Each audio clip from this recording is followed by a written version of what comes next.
Hello नमस्कार, सासूबाई सुनबाई रेसिपीजमध्ये तुमचं स्वागत।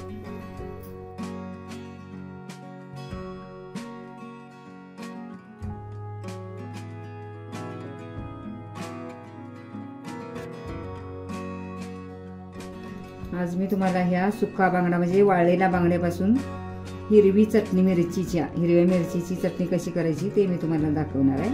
कारण का मला एक कमेंट होती मागच्या वेळेला मी वाळला बांगडा टाकलेला, तर ते हिरवी चटणी करा म्हणून तुम्हाला दाखवून सांगितलेले।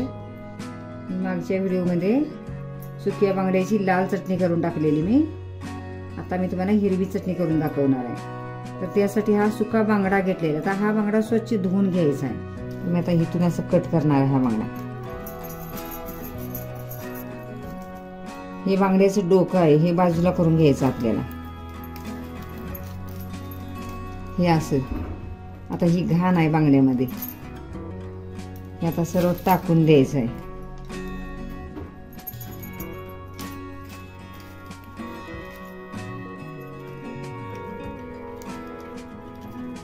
चिट्टीमध्ये बांगडा असा धुता येत नाही। गावाकडे असं कसं दगड असतो, त्या दगडाला असा असा चोळून चोळून चोळून पाणी घातलं की ते स्वच्छ होते। पण आता इकडे धुता येत नाही, त्यामुळे असं पहिला काढून घ्यायचे सगळी घाण ह्याच्या पोटातली, काठ पण असं काढून घ्यायचं आहे। सर्व घाण अशी काढून घ्यायची आहे।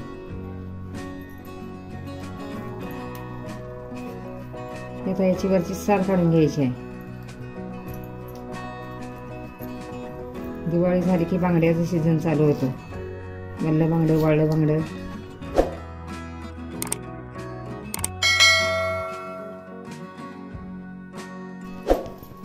वरची साल काढून घेतली आता पहिली। आता हा बांगडा धुवून घ्यायचा आणि आतलं काठ पण असं काढून घ्यायचं।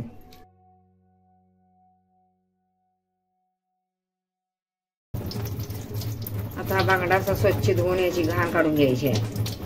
आता सोलून घेतलाय बांगडा, आता धुवून घ्यायचा आहे। आता हे पण असं स्वच्छ धुवून घ्यायचं।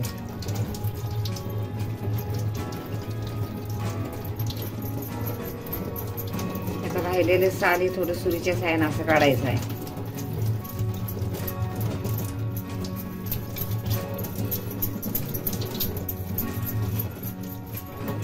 असंच आता दोन्ही बाजूने स्वच्छ करून घ्यायचं आहे। आता हा धुवून बांगडा घेतलेला आहे स्वच्छ।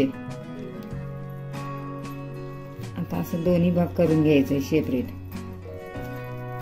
म्हणजे आपल्याला काठ काढूनच बांगड्याची चटणी करायची आहे। कोणी लहान मुलांना जरी खाल्लं तरी काटे असं राहत नाही, म्हणजे असं काढलं की।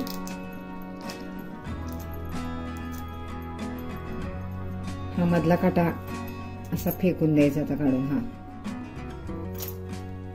आता ह्यामध्ये पण हे काटे आहेत, थोडं थोडं काटा आहे ते पण आता असं काढून टाकायचं। इकडे पाठीच्या कण्याला पण हा आता असा काटा आहे, हा पण काटा आपल्याला काढून घ्यायचा आहे। हा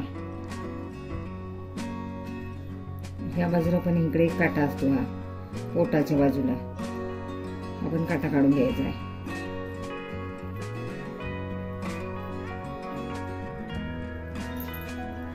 हा बांगडा धुवून घेतलेला आहे स्वच्छ असा बांगडा धुवून घ्यायचा आहे। त्यासाठी लागणार हे साहित्य आहे, 2 चमचे तीळ आहेत, 2 चमचे धन आहेत, 1 चमचे जिरा आहे, हा दालचिनीचा 1 तुकडा, 2 तुकडे छोटे छोटे म्हणजे एकच आहे, आणि हे वेलची आहे, 2 वेलची घेतली। कारण का हे दोन्ही घातलं की चांगली टेस्ट येते। ह्या 10-12 हिरव्या मिरच्या ह्या तिखटवाल्यात म्हणून कमी घेतल्यात। हा लसूण आहे, थोडं आलं आहे, हे छोटे छोटे 2 कांदे आहेत, आणि हे खोबऱ्याची 1 वाटी घेतलेली आहे। तुम्हाला जेवढं करायचं आहे तेवढं तुम्ही घेऊ शकताय।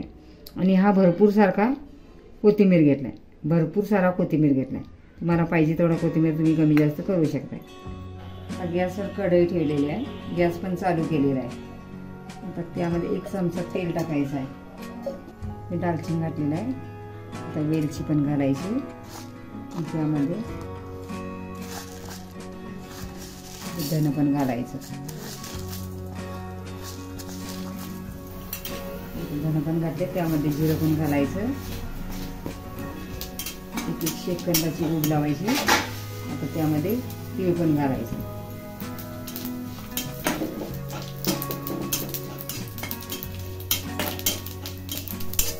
त्याला जादा पण करपायचं नाही आहे.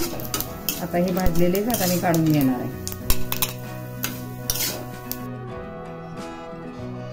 आता मिरची भाजून घ्यायची आहे. या तिखटवाल्या मिरची आहे त्यामुळे थोड्याच घेतलेल्या आहे.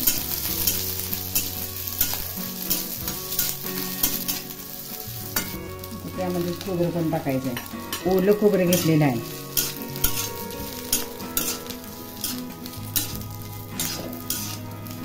त्यामध्ये आता कांदा पण टाकायचा आहे. सगळं एकत्रच भाजून घ्यायचं आहे. कांदा जास्त नाही भाजायला लागत थोडा.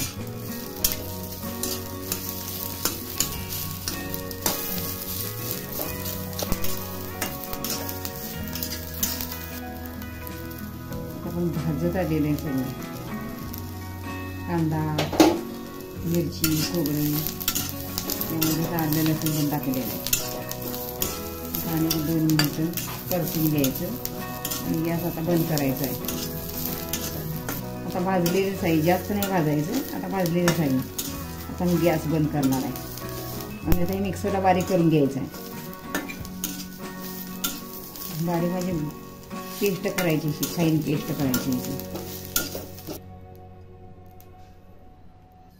आता तेलामध्ये कोथिंबीर परतून घ्यायची आहे. कोथिंबीर परतून घेतली की छान अशी पेस्ट यायची त्याला.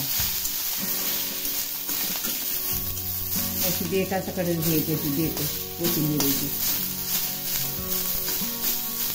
आता गॅस बंद करायचा आहे. फक्त त्याचा कच्चा वास जाण्यासाठी थोडा तेलात परतायचा आहे.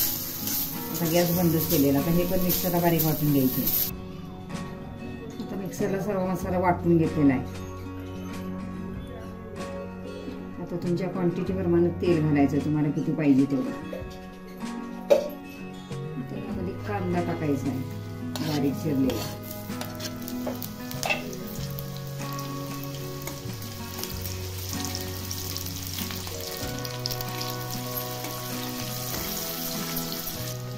आता ह्यामध्ये मी बारीक केलेला मसाला टाकायचा आहे.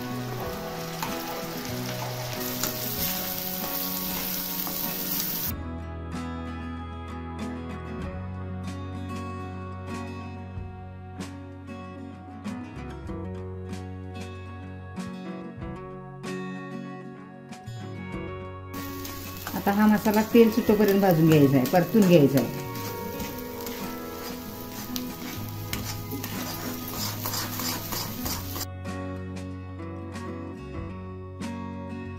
आता हा मसाला भाजलेलाच आहे. आता ह्याला मी उतरून ठेवणार, बाजूला ठेवणार याला. आणि आता दुसरं पॅन ठेवणार आहे मी. यामध्ये बांगडा थोडा परतून घ्यायचा आहे. आता ह्यामध्ये बांगडा थोडासा परतून घ्यायचा तेलात. त्यामुळे काय होतंय तर त्याचा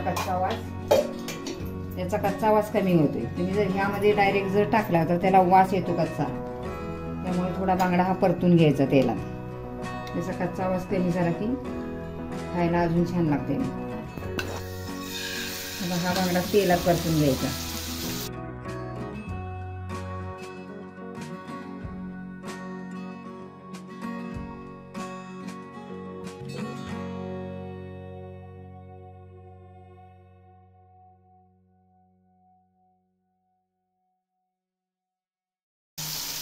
त्याचकडे बांगडा परतून घेतला तरी पण चालतोय, पण मी नाही दुसऱ्या पॅनमध्ये परतत आहे. थोडा 1-2 मिनिटासाठी असा परतून घ्यायचा, म्हणजे त्याचा कच्चा आवाज कमी होते. मला एका भाऊनी कमेंट केलेली की आता मला हेवी चटणी आम्हाला करून दाखवा. मी तुमच्यासाठी आता खास हेवी चटणी करते मी. आणि ह्या थंडीच्या दिवसात ही बांगड्याची चटणी खाल्लेली पौष्टिक पण असते. थंडीच्या दिवसात तर गावाकडं सारखी नुसती 4 दिवसाला बांगड्याची चटणी करून खातात लोक. शेताकडे न्यायला तरी बांगड्याची चटणी आणि भाकरी. आता ह्याचा बांगडा भाजीला वास असा छान येतोय. आता हे मी खाली उतरून घेऊन त्या मसाल्यात आता टाकायचा आहे. आता ह्यामध्ये थोडं पाणी टाकायचं आहे. आता भांडं धुवून घ्यायचं आहे. हे थोडं पातळ करायचं, नंतर आणि घट होतं हे.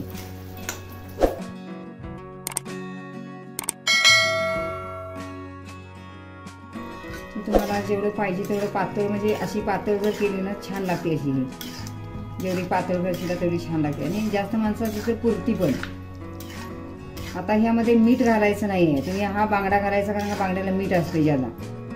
तुम्ही आता जर लाल तिखटाची जर चटणी केली तर त्याला तर अजिबात मीठ लागत नाही, कारण हा थोडा मसाला असल्यामुळे थोडंसं मीठ लागेल, तर ते बघूनच घालायचं तुम्ही अंदाज. असं जर घातलं तर तुम्हाला खाताच येणार नाही, एवढं खारट होईल. आणि आता ह्यामध्ये ह्या बांगड्याला हा आंबट काय तर लागते, त्यामुळे ही चिंच घालायची.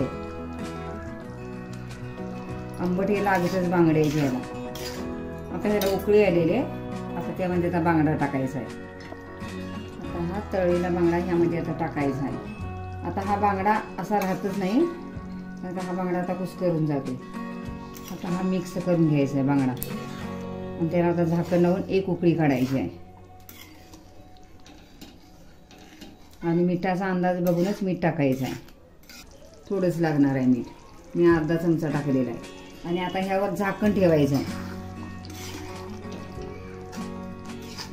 आता बांगडा सगळं तुटून जातो, हा सगळा विरघळून जातो. मग विरघळून गेला की बांगड्याचा वास असा छान असा लागतोय चटणीला, आणि मग चटणी खायला अशी छान लागते. आता ह्याला 5 मिनिटासाठी पण ठेवायचं आणि बारीक गॅस करायचा. 5 मिनिटं झालेली आहे. बांगड्याची हिरवी चटणी आणि नाचण्याची भाकरी खायला एक नंबर. तुम्ही करून खाऊन आम्हाला कमेंट करून सांगा.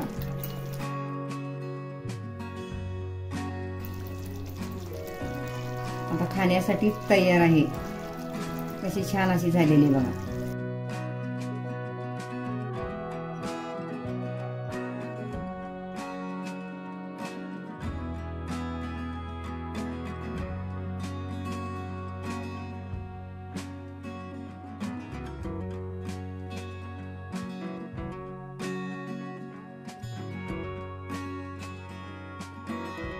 आमचा व्हिडिओ आवडल्यास आमच्या चॅनलला शेअर लाईक सबस्क्राईब करायला विसरू नका. तोपर्यंत मस्त खा, स्वस्त राहा. पुन्हा भेटूया अशाच नवीन व्हिडिओ सोबत. तोपर्यंत धन्यवाद.